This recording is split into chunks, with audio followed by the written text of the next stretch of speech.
अस्सलाम वालेकुम। नहीं जी, हम बात करते हैं ईरान और इसराइल तनाज़े की, और जो हमारे फ़लस्तीन है उस तनाज़े की बात करते हैं। ईरान ने अभी कल ही तकरीबन 2000 मिज़ाइल्स 200 मिज़ाइल तकरीबन फ़ायर की हैं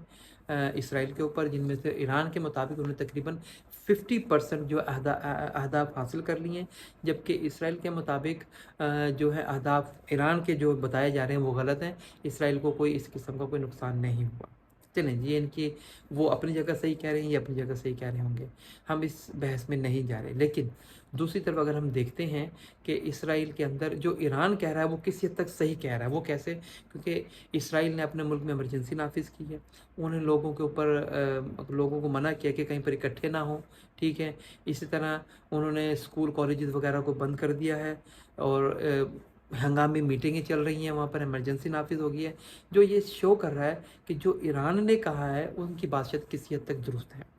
अब ईरान ने किया क्यों है? क्या ईरान ने ये फ़लस्तीन के लिए किया है? क्वेश्चन आंसर है नहीं, ईरान ने फ़लस्तीन के लिए ये काम नहीं किया जो उन्होंने उसके ऊपर अटैक किया है। वो सिर्फ़ इसलिए किया है क्योंकि इसराइल ने मिस्र के सॉरी शाम के अंदर दमिश्क में जो ईरान का जो सफारत खाना है उस पर अटैक किया है, जिसका उन्होंने दिफा किया है। ईरान ने यही कहा है कि जी हमने अपने सफारत खाने पर जो हमारे सफारत खाने पर जो अटैक हुआ है उसका दिफा किया, हमने कोई कोई और काम नहीं किया हम। और अगर कल को भी इस किस्म का कोई और काम किया जाएगा तो ईरान ने खुलेआम सबके सामने सबको धमकी भी दी है कि हम अपना दिफा का राइट रखते हैं। ईरान ने ये भी बताया है, कहा है कि अगर कोई मुल्क इसराइल के लिए कोई कोई सॉफ्ट कॉर्नर रखता है और वो अपनी फ़िज़ाई हदूद इसराइल को देता है इस्तेमाल करने के लिए या ईरान पर हमले के लिए, तो फिर वो भी तैयार रहे, हम भी उनके ऊपर हमला करेंगे, रिगार्डलेस कि वो मुस्लिम है और गैर मुस्लिम है। ये बड़ी इंपॉर्टेंट चीज़ है। दूसरी तरफ अमेरिका में सलामती कौंसिल का हंगामी इजलास हुआ, जो कि अमेरिका और इसराइल के कहने पर अरेंज किया गया था। वहाँ पर पूरी दुनिया के मंदुबीन बैठे हुए थे, जो कि मुख्तलिफ़ किस्म की कोशिशें कर रहे थे कि किसी तरह से ईरान के ऊपर सैंक्शंस लगाई जाएँ, जिसके अंदर यूरोपियन यूनियन ने भी बहुत कुछ कहा, अमेरिका ने भी पूरी कोशिश की है, और इसराइल ने भी। इसराइल ने ये भी कहा है कि जी किसी भी तरह से इसराइल जो ईरान के जो पासदारान हैं उनको दहशतगर्द तंजीम करार दिया जाए, ठीक है। इस तरह ईरान के ऊपर मुख्तलिफ़ किस्म की पाबंदियाँ लगाई जाएँ। जबकि इस चीज़ की तायद यूरोपियन यूनियन ने भी की है और अमेरिका ने भी की है। जबकि इसके मुकाबले में जो रशिया जो रूस का जो मंदूब था, उन्होंने कहा कि नहीं जी ये ऐसा नहीं होना चाहिए, क्योंकि जिस वक्त इसराइल हमले कर रहा था गज़ा के ऊपर, तो उस वक्त इसराइल को हमने दहशतगर्द क्यों नहीं करार दिया? उस वक्त सारे के सारे जिस वक्त दमिश्क पर हमला किया गया, दमिश्क पर सफारत खाने पर हमला किया गया, तोड़फोड़ की गई, या जिस वक्त गज़ा के लोगों को कत्ल किया जा रहा था, उस वक्त यूरोपियन यूनियन ने क्यों नहीं कहा कि ये गलत हो रहा है, ये हम जो है इसराइल के साथ नहीं हैं, हम इसराइल का साथ नहीं देंगे? तो आज अचानक से इनको कहाँ से फील हो गया कि ये ईरान जो है वो गलत कर रहा है, जबकि ईरान ने अपना दिफा किया है, उन्होंने कोई लड़ाई झगड़ा किसी से नहीं किया। और आज भी ईरान यही कह रहा है कि अगर हमारे ऊपर फिर से कोई अटैक किया गया, हमारे किसी किस्म के कोई अटैक हुआ हमारे ऊपर, तो हम अपने दिफा का राइट रखते हैं। जबकि ईरान ने ये भी कहा है कि हमने इस हमले की पहले से ही पेशगी इत्तला दे दी थी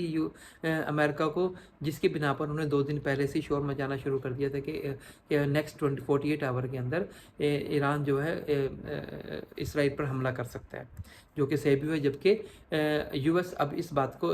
डिनाई कर रहा है कि नहीं जी हमें ईरान ने किसी किस्म की ऐसी कोई इन्फॉर्मेशन नहीं दी। बहरहाल हम लोग आपस में हम सब लोग जानते हैं इस चीज़ को कि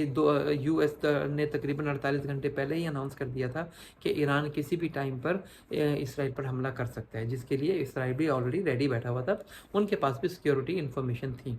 तो ये वो सारी की सारी चीज़ें हैं जो कि हम ये समझते हैं कि चल रही हैं, बिहाइंड द कर्टन चल रही हैं, कि क्या चीज़ सही है क्या गलत है, ये हमारा अभी ये कब्ल वक्त है कि हम किसी भी किस्म पे ऐसी जजमेंट दें। अभी तो हम सिर्फ यही बात कर सकते हैं कि कशीदगी बहुत ज़्यादा है, कल को कशीदगी शायद थोड़ी और भी ज़्यादा हो जाए अगर इन केस कि इसराइल ने ईरान पर दोबारा हमला किया, क्योंकि इसराइल में हंगामी इजलास बुलाए हैं, वहाँ पर हुए हैं, लेकिन जो इसराइल का जो प्रेसिडेंट है नेतन्याहू, उन्होंने बड़ी कोशिश की है कि ईरान पर हमला किया जाए, लेकिन जो वो नाकाम रह गए हैं अपनी फ़ौज को ये बावर कराने पर कि उनके पास कोई राइट इस तरह का राइट है। लेकिन वो पूरी कोशिश कर रहे हैं कि किसी भी तरह से फ़ौज के सरबराहों को एग्री कर दिया जाए कि वो ईरान पर हमला कर दें। ابھی اللہ بہتر جانتا ہے کہ وہ حملہ کریں گے نہیں کریں گے، اپنا دفاع کریں گے یا نہیں کریں گے، لیکن اس وقت ان دونوں کی لڑائی جھگڑے میں امریکہ جو ہے بڑی بری پوزیشن میں آ گیا ہے، اور وہ نہ تو کھل کر ان کا ساتھ دے پاتا ہے اور نہ ہی ایران کے حق میں کچھ کہہ پا رہا ہے، کیونکہ اس طرح کرنے سے سارے کے سارے جو ممالک ہیں وہ بھی امریکہ پر زور ڈال رہے ہیں، جبکہ چائنا اس بارے میں، چائنا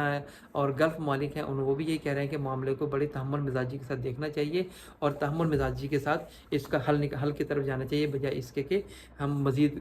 کسی اور بڑے حادثے کا شکار ہو جائیں یا بہت زیادہ جنگ ہو جائے، کیونکہ جنگ کسی کے بھی حق میں بہتر نہیں ہے، معاشی لحاظ سے بھی اور انسانی جانوں کے لحاظ سے بھی، کیونکہ جنگ کے اندر by the end of the day نقصان ہوتا ہے، فائدہ نہیں ہوتا۔ یہ تھی جی اب تک کی ساری ڈیٹیل، میرا تجزیہ اس کے اوپر، جو کہ مجھے پتہ چلے، انفارمیشن ملی، ساری کی ساری میں نے آپ کے سامنے رکھی ہیں۔ انشاءاللہ اس بارے میں آپ کو اور بھی اپڈیٹ کرتا رہوں گا۔ السلام علیکم۔